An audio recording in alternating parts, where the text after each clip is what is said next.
ఆనంద రహస్యం. ప్రతి ఒక్కరూ సంతోషంగా ఉండాలని, నిరంతరము ఆనందముగా ఉండాలని అభిలషిస్తారు. కానీ అందుకు అనవసరమైన ప్రణాళికలు మాత్రము అమలు చేయరు.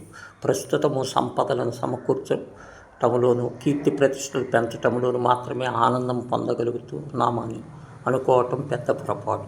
ఎందుకంటే ఇవన్నీ నీ శక్తి సామర్థ్యాలు మాత్రము కాదు, వెనుక ఒక అదృశ్య శక్తి ఉంది. ఆ శక్తి భగవంతుడు. ఆనందం మనస్సుకు సంబంధించినది. ఒకరు ఇస్తే పుచ్చుకునేది కాదు, అంగట్లో దొరికేది కాదు. బృహత్తర కార్యాల్లో నిశ్శబ్ద జ్ఞాన స్వరూపమే ఆనందం అని పేర్కొన్నారు.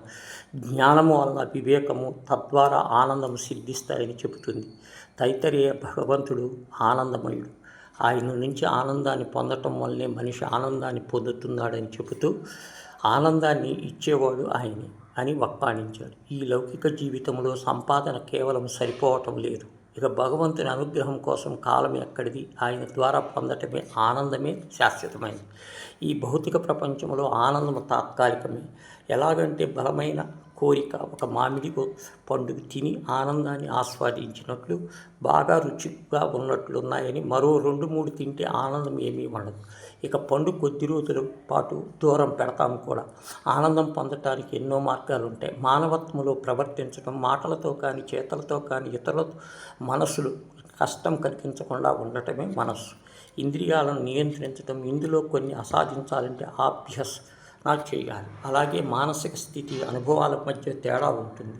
ఇష్టం లేని అనుభవాలు త్యజించాలి. లేని వారిని యాచించిన ఉన్నవారి ఉన్నంత సహాయం చేయటం ఆనందం పొందవచ్చు. సమాజం అనే మాధవ సేవ అని తలచి భౌతికంగా, ఆర్థికంగా ఎలాగైనా సేవ చేయటం వల్ల మనస్సు నిర్మలముగా ఉంటుంది. నిర్భీతం చాలా అవసరం. ధర్మాచరణం ద్వారానే అది సాధ్యం. నైతిక క్రమశిక్షణలో కథనం ఆనంద గుబాళింపులు మైమరిచిపోతాయి. ఇహపర సౌఖ్యాలు, ఈర్ష్య, ద్వేషం, క్రోధము వంటి హానికర గుణాలలో ఆనందం కనుమరుగవుతుంది. చూడండి, చెడ్డ వాసనలకు దూరం ఉన్నట్లే చెడు గుణాలకు ఎందుకంటే దూరముగా ఉండట్లేదు అని సమాజాన్ని ప్రశ్నించాలి. గోపికలు కృష్ణుని గురించి తదేకంగా నలుగుతో తధ్యాత్మం పొందుతూ ఆనందంతో ఉంటారు.